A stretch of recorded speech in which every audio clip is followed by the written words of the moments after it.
Assalamualaikum warahmatullahi wabarakatuh. Perkenalkan nama saya Ferdi Fadil Ardiansyah dengan NIM 319 dari kelas G jurusan Teknik Informatika Universitas Muhammadiyah Malang.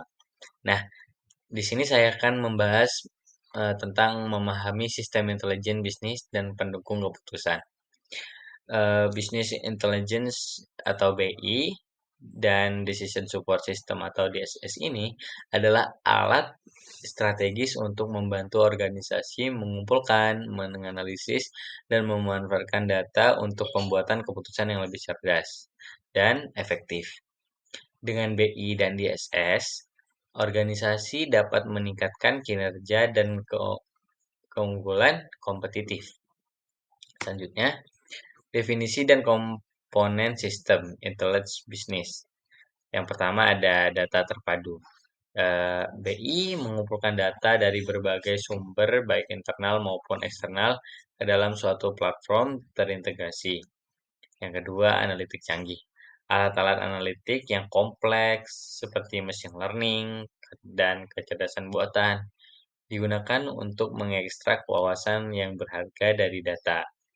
Yang ketiga, visualisasi interaktif. Informasi disajikan dalam bentuk dashboard, grafik, dan visualisasi yang mudah dipahami dan diakses oleh pengguna.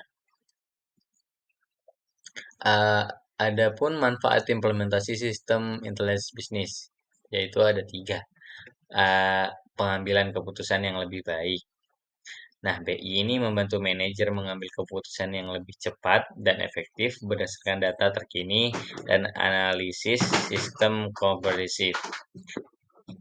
Yang kedua, peningkatan efisiensi operasional. Dengan BI, organisasi dapat mengidentifikasi area yang efisiensi, mengoptimalkan proses, dan mengurangi biaya. Keunggulan kompetitif. Nah, wawasan bisnis yang didapatkan melalui BI memungkinkan organisasi untuk membuat strategi yang lebih baik dan berinovasi. Adapun tantangan implementasi sistem intelligence bisnis ini. Yang pertama adalah kualitas data. Memastikan data yang digunakan akurat, konsisten, dan lengkap adalah tantangan utama dalam implementasi BI. Yang kedua, budaya organisasi. Mengubah pola pikir dan budaya organisasi agar lebih berorientasi pada data dapat menjadi hambatan. Keahlian SDM. Kurangnya keahlian dalam analitik data dan visualisasi dapat menghambat implementasi BI yang efektif ini. Nah, selanjutnya, peranan data dan analitik dalam pengambilan keputusan. Nah, jadi ada pengumpulan data. Pengumpulan data ini mengidentifikasi dan mengumpulkan data yang relevan dari berbagai sumber, baik internal maupun eksternal tadi. Habis itu lanjut di analisis data. Nah, menggunakan teknik analitik canggih untuk mengekstrak wawasan dan pola dari data yang terkumpul tadi. Yang ketiga, pengambilan keputusan. Menggunakan informasi dan wawasan yang didapatkan untuk membuat keputusan yang lebih baik. Selanjutnya ada integrasi sistem intelijen bisnis dengan proses bisnis. Yang pertama, identifikasi proses kritis.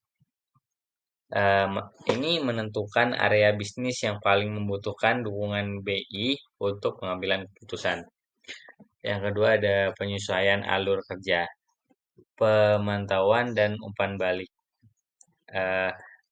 Penyesuaian alur kerja mengintegrasikan BI ke dalam alur kerja yang ada untuk memaksimalkan penggunaan dan dampaknya. Pemantauan dan umpan balik. Secara terus-menerus mengevaluasi dan menyesuaikan integrasi BI untuk meningkatkan efektivitasnya. Ya, terus ada studi kasus implementasi sistem intelijen bisnis di organisasi global. Yang pertama ada analisis penjualan, mengidentifikasi tren dan pola penjualan untuk membuat strategi pemasaran yang lebih efektif. Yang kedua, analisis pelanggan, memahami perilaku dan preferensi pelanggan untuk memberikan pengalaman yang lebih baik. Yang ketiga ada analisis rantai pasokan, mengoptimalkan aliran barang dan logistik untuk meningkatkan efisiensi dan pengiriman tepat waktu. Eh, Langkah-langkah sukses implementasi sistem intelijen bisnis ini. Itu ada 4. Yang pertama, dukungan manajemen, perencanaan strategis, pengolahan data, dan pengembangan kompetensi. Nah, dukungan manajemen. Komitmen dan dukungan dari manajemen senior sangat penting untuk keberhasilan implementasi. Perencanaan strategis ini mengembangkan rencana implementasi yang jelas dan selaras dengan tujuan bisnis. Pengolahan data.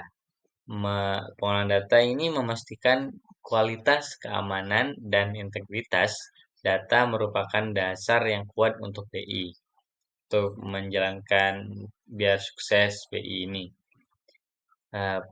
Yang keempat, pengembangan kompetensi.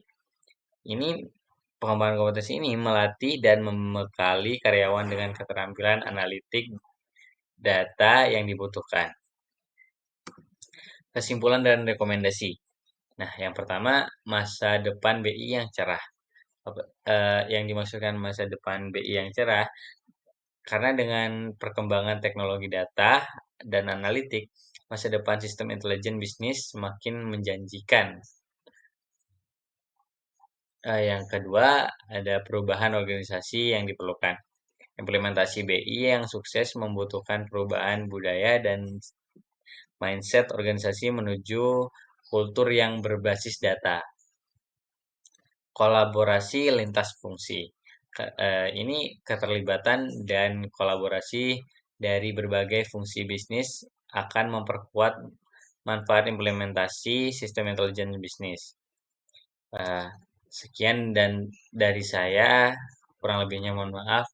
Terima kasih.